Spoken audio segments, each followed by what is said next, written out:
You can do HDR in Lightroom. You get a much more natural, realistic HDR, which is good for some things, like landscapes or whatever. And you can do other things in other programs. So I'm going to show you first how we do it in Lightroom, and then I'll show you an alternative that I like. If you select your images, you need a zero neutral point or correct exposure. You need -2 stops and +2 stops. And I have heard them say that you actually don't need the middle exposure for this one, so you can do it with just the high and the low.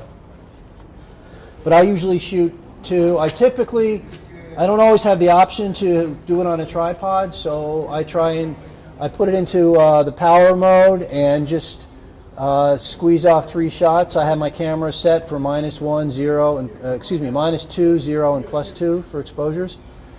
And then I do a couple of sequences just in case I did move during one. I could go to another sequence and it might be better aligned.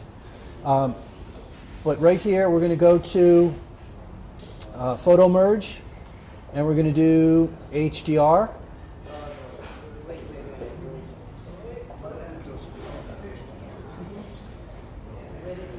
And I'm choosing auto align. Wait. Where are you? From the library. I right-clicked on one of the images, and I chose merge, photo merge, and then HDR.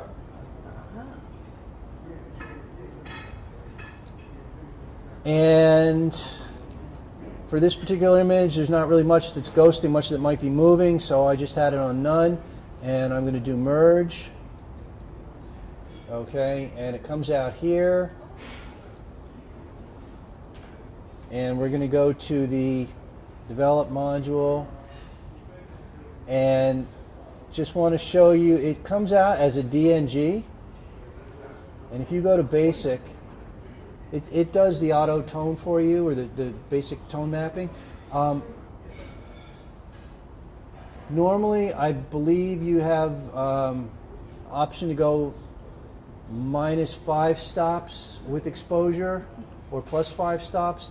When you're in HDR, you have the option to go plus or minus 10 stops. So there's a lot more control that you have. And double clicking on any slider will get you right back to the 0 point. So right here it does a pretty good job. You look at the histogram. You're not really going off on the high edge, and you're going right up to the edge on the low edge, but you do want to have one black point. It's not all piled up against it, so it's a pretty good exposure. Even down here in these bricks, you have some detail. I might take down the highlights just a little bit more, just to fine tune that. And then with any exposure, any image, you can play with the contrast or clarity. Probably want to add a little clarity here.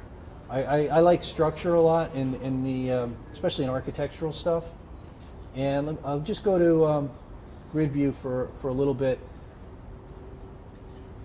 What you can do, what I find to clean up my grid a little is if we select all of the images here, and if you're on the most highlighted one, if you do a right click and stacking and group into a stack, it goes into a stack, and your finished image, the HDR image, is on top. It shows you, stack shows you that this number here shows you there are 4 images in this stack. You can either click on that number and it opens them up, or click on it and it closes, or one of these bars here will open it or close it. All right? Yep. Oh, sure. Absolutely, yes. Yeah, you can stack for any purpose, like certain subject matter, or if you're doing a fashion shoot and the model is wearing a red hat, you can do all of those together. You can have it set for auto stacking, so that if you're shooting at a certain rate, anything within, if there's like you can set your gap so that if there's like a 10-minute gap between your shoots, it would make separate stacks for you.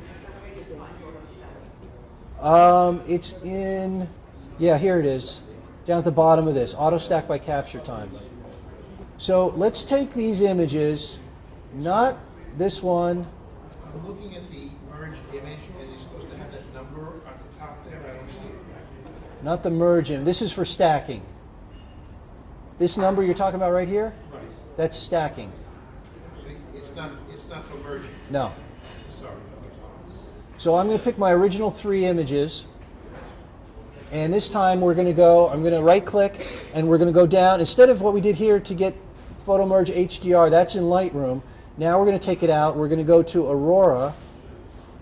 So we go down to Export, and we go to Aurora HDR 2018.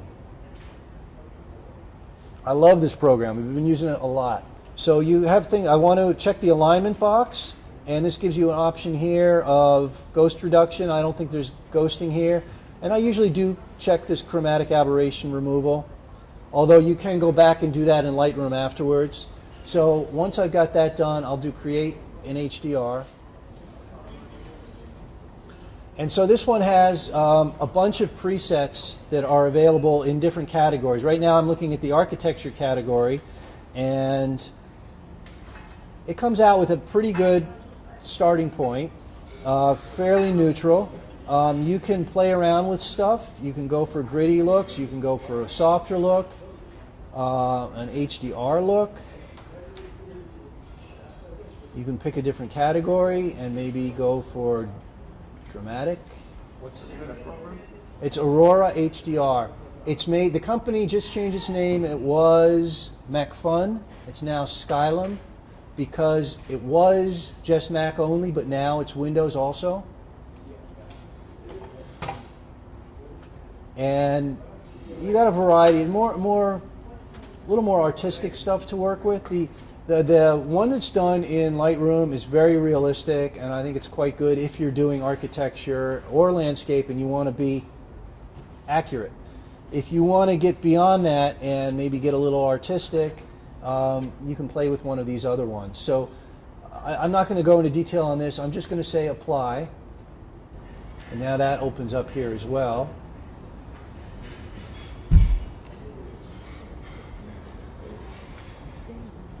And again, you see, I'm going to go to develop module. Sometimes the highlights are blown out a little bit. You can bring them down if you want, the whites or the highlights, because right now we don't have detail in those tiles, but maybe you don't need detail there. It's a personal preference. And I'm going to select the other one that we did, and we're going to go to Shift Tab to clear the space, and then N, and you can see both images there. So you can see differences, and again, you can tweak it through Lightroom, or you can tweak it through Aurora, and if you do it in Aurora and bring it back into Lightroom, you can then further tweak it in Lightroom. So you have a bunch of options there. But I think it's a great program. I've been using it a lot recently. I will say, I'll show you one thing that I don't like about it. Okay, it adds a long suffix to the name. Normally when Adobe edits, it goes to Photoshop, whatever, comes back as whatever your number was - edit. This one comes back as whatever your number, and then underscore Aurora HDR 2 2018 - edit. So you can just rename it real quick. And I usually just get rid of that long part and just put down HDR, so it's a quick way to see that I was messing around with stuff. And